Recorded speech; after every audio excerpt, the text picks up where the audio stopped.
ప్రకృతిని పుష్పాలను ప్రేమించే పండగ బతుకమ్మ పండగని మాజీ మంత్రి ఎమ్మెల్యే హరీష్ రావు అన్నారు. సిద్దిపేట కోమటి చెరువు వద్ద సద్దుల బతుకమ్మ వేడుకలు ఘనంగా జరిగాయి. బతుకమ్మ సంబరాల్లో మాజీ మంత్రి హరీష్ రావు సతీమణి శ్రీనిత కుటుంబ సమేతంగా పాల్గొని సందడి చేశారు. ఈ సందర్భంగా మాట్లాడుతూ దేశ విదేశాల్లో సైతం ఎంతో గొప్పగా ఈ పండుగను జరుపుకుంటున్నారని అన్నారు.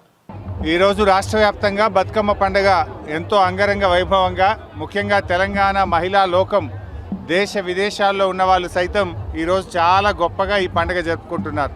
ప్రపంచంలోనే బతుకమ్మ పండుగకు తెలంగాణ రాష్ట్రానికి ఒక ప్రత్యేకత ఉంది.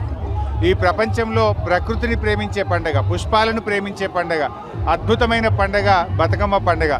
కేసీఆర్ గారి నాయకత్వంలో తెలంగాణ ఉద్యమం ప్రారంభమైన తర్వాత బతుకమ్మ పండుగకు విశ్వవిఖ్యాతి లభించింది. ఈ ఖ్యాతి ఈరోజు ప్రపంచం మన వైపు చూస్తూ ఉంది. ఈ పండుగకు సైన్స్ కూడా ఉంది.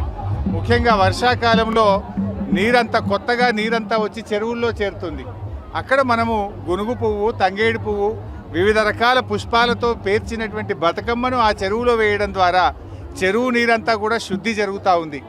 ఇది ఒక గొప్ప సాంప్రదాయము, ఒక సంస్కృతి తెలంగాణకే దక్కింది. ఇంత గొప్ప పండుగకు తెలంగాణ రాష్ట్రంలో తెలంగాణ తొలి ముఖ్యమంత్రి కేసీఆర్ గారు ఈ పండుగను అధికారిక పండుగగా జరిపారు. ఉమ్మడి ఆంధ్రప్రదేశ్లో ఇంత గొప్ప పండుగకు మన గౌరవం దొరకలేదు, గుర్తింపు దొరకలేదు. కానీ తెలంగాణ రాష్ట్రంలో ఈ పండుగ రాష్ట్ర పండుగగా జరుపుకుంటా ఉన్నాం.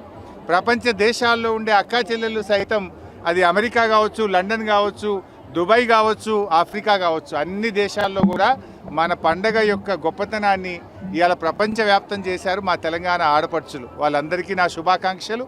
తెలంగాణలోని మా అక్కా చెల్లెలందరికీ బతుకమ్మ పండుగ శుభాకాంక్షలు. రాష్ట్ర ప్రజలందరికీ అడ్వాన్స్గా దసరా శుభాకాంక్షలు.